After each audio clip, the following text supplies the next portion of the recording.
Hi, my name is Chris Holton Jablonski, and it is my great joy and privilege to serve you as your minister. This is a prayer by Margaret Weiss. This is a prayer for the worried, those who rise each morning with heaviness in their heart, with knowledge that we are all at risk, all susceptible to this thing that is taking over. Worried for our families, our parents, our grandparents, ourselves. This is a prayer for the workers, those who don their uniforms, their PPE, their aprons and their gloves, ready to deliver the mail, stock the shelves, tend to the sick and the weary, the scared and the fragile. Those who know they are putting themselves at risk with every greeting, every touch, every interaction.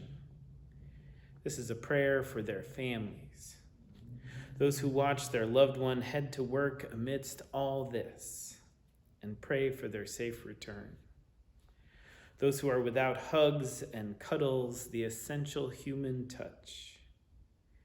This is a prayer for the parents, taking on the weight of finding a balance between leisure, learning, time outside, and screen time for their children and themselves.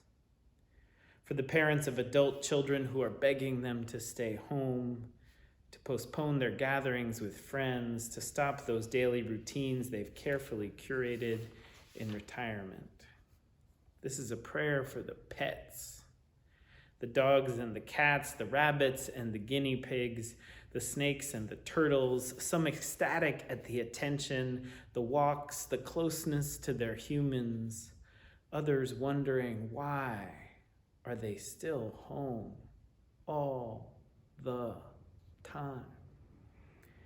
This is a prayer for the hospitality workers, the musicians, the massage therapists, the small business owners, the yoga teachers and math tutors, the bartenders and the AA groups. This is a prayer for those who have had to close up shop, wait it out, hope for a miracle. This is a prayer for the children and youth spending their spring without baseball and lacrosse, field day, without dance recitals, concerts, graduations, celebrations, and birthdays. The children and the youth who live with fear and with worry carried in their little hearts. The 3-year-old asking to go to the playground if he just wears gloves. This is a prayer for those who are grieving, who have had to say goodbye from a distance, who can't visit at the end, who are saying their own memorial prayers for the time being until the funeral can happen. This is a prayer for those who are tired of staying home, of being creative with cooking food, the climbing numbers of those who are sick, of the news. This is a prayer for those who are lonely, missing their routines and friends, co-workers, fellow churchgoers. This is a prayer for every single one of us, that we might take a deep breath and reconnect to ourselves, that we might have the courage and strength to make it through another day, that we might come out on the other side of all of this forever changed, with a new appreciation, a new perspective, a new gratitude for our freedom, our relationships, and the ways we are endlessly interconnected. This is a prayer for all of us. Together, we can do hard things. Welcome, everyone, to the summer. By the time you see this, remote learning for our children will be over. Our peonies will be mostly burst, having shared their beauty and fragrance.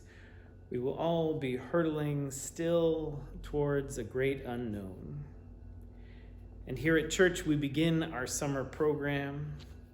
Most of the staff, except for Janice and me, will be away for a bunch of weeks. getting some much needed rest and digging into some projects, planning and exploring our coming fall. I am so grateful to each of them for all they have done in these past few months to meet this moment. Each and every one of them turned on a dime and reimagined their program, reimagined how they could meet this moment. And all this after a whole year of creativity and output, a full year of rising to a new pace, meeting this exciting and demanding moment in the life of the church. Please share with them your gratitude for all they did. As we enter this summer, we will be welcoming in a whole new video production team for our worship services. Stefan and Valentin Frank, as well as Richard Kersey, have stepped up, and together will be an incredible worship production team. I am so deeply grateful for them and very much looking forward to working with them this summer. We will continue to have these midweek messages. We will continue to have the From Your Minister Junior editions, and these will be shared midweek along with some more wonderful music. And in addition, worship services will continue to come out on Sunday mornings for you to experience, either as videos or also as podcasts. We're still podcasting the whole service. Very fun to listen to while you're running or walking or out in the garden. I'm very excited about the many wonderful folks from the congregation that we'll be hearing from this summer. Lots of members from the church, a few of my colleagues and friends, lots of wonderful folks participating in worship as well as me. It will be a beautiful bunch of services. And we continue to share our online offerings this month with the Chelsea Collaborative, next month with another wonderful institution. Thank you for your continued generosity. You're making a huge difference in the world with these gifts. In our annual meeting last Sunday, our new board president, Sam James, reminded us of some of the hard times that the church has weathered before. He reminded us of the powerful resilience, which is the strong center that we hold. It was a beautiful way to begin his presidency. I am so excited to continue to work alongside him for many years to come. And I am deeply, enduringly grateful for the presidency which has recently ended, that of Marion Westgate. Many of you only experienced the end result of her hard work.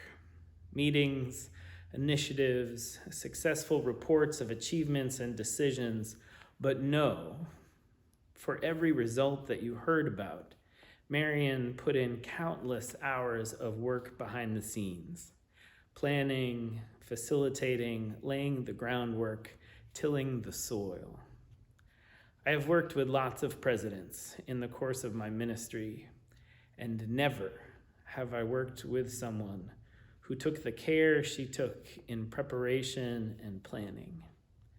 Never have I worked with someone who so clearly saw the whole of the system of the church and worked with such integrity and care to interact with that whole system to help it grow and thrive.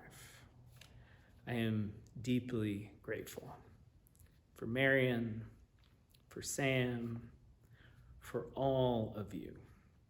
Like the poet said early on, we can do hard things. We are doing hard things. And we will continue to do hard things together. So much love to you all. Amen.